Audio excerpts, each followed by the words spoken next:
aujourd'hui, on va traiter d'une question halachique qui est, on va dire, très intéressante et très probable, puisque c'est un peu du quotidien. Dans le cas où, par exemple, je vais au restaurant et sous la table, je vois un billet de 100 €, par exemple. Alors je me dis, est-ce que je peux le garder pour moi et peut-être payer mon repas avec, ou bien je dois le rendre en fait au propriétaire du restaurant. Et en fait, on peut se poser la même question si par exemple on est à la banque. Alors la banque, ça appartient à quelqu'un, donc un propriétaire qui a donc qui nous reçoit chez lui dans sa banque, et on trouve aussi un billet donc de 100 €. Ou bien on peut poser même la question si on rentre dans un taxi et on a vu par terre, on a vu un billet de 100 € aussi, pareil. Est-ce que je dois le donner automatiquement au chauffeur, pensant que peut-être que ça vient de lui, ou bien qu'est-ce que je dois faire?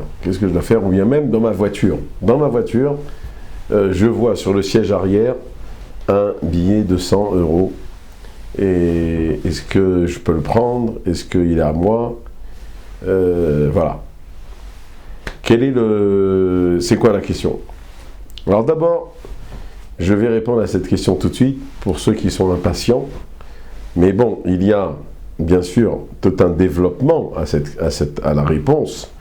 Mais je vais vous dire déjà la réponse.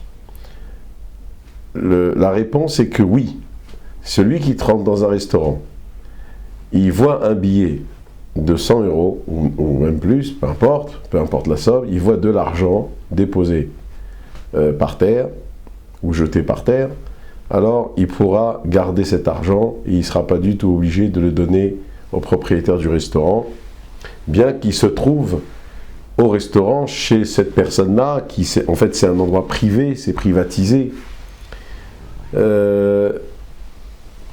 Pareil par exemple, si on trouve de l'argent dans un endroit qui est privatisé, mais en fait il y a en fait du public, il y a un public, et donc étant donné qu'il y a un public, alors le propriétaire ne peut pas avoir la main sur tout ce qui va se passer, puisque il est chez lui sans être chez lui, d'accord?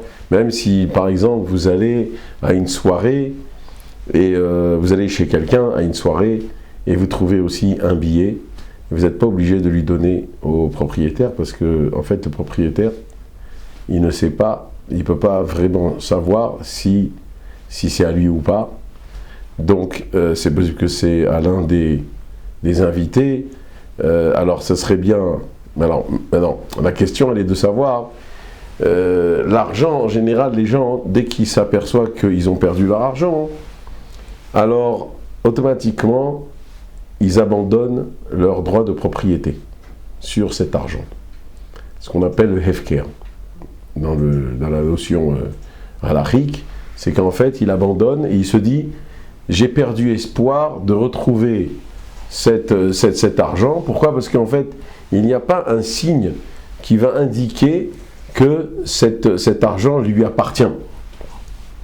Si on parle d'un objet, par exemple, c'est pour ça que je parlais d'argent, j'ai parlé d'argent parce que si c'est un objet qui a un signe extérieur distinct et qui pourrait en fait donner l'espoir au propriétaire de celui qui l'a trouvé, qui pourrait se dire, eh ben, je vais le garder et lui donner, peut-être que le propriétaire va revenir sur les lieux en se disant, voilà, quelqu'un est celui qui l'a trouvé, alors il va peut-être me le rendre parce qu'il y a un signe distinctif, un indicateur dans l'objet qui pourrait en fait lui dire que en fait je vais le garder pour celui qui revient au propriétaire.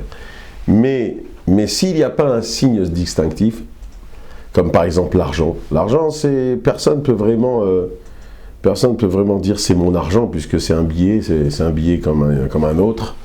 Et ils ont tous la même forme, à moins qu'il ait été plié d'une manière très bizarre.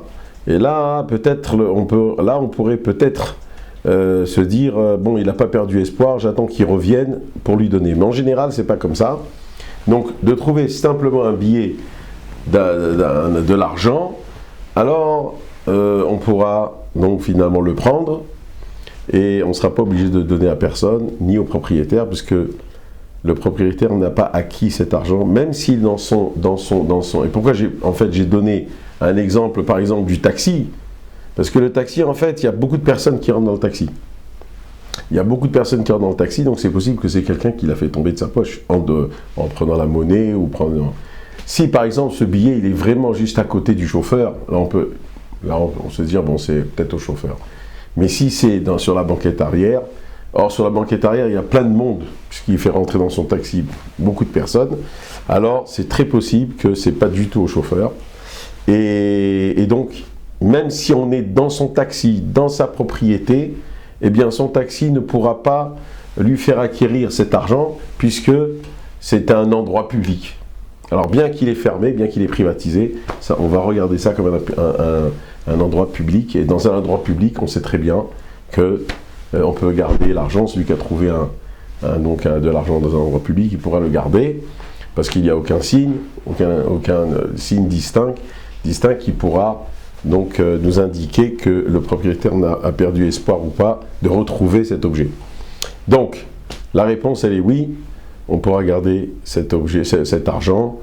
Et je dis même dans notre voiture, parce que, pourquoi j'ai parlé de la voiture aussi personnellement? Parce que des fois on fait rentrer des gens dans notre voiture. Alors c'est possible que cet argent peut finalement appartenir à quelqu'un d'autre. Donc si quelqu'un a trouvé cet argent dans la voiture, c'est possible qu'il n'est pas obligé de me le rendre.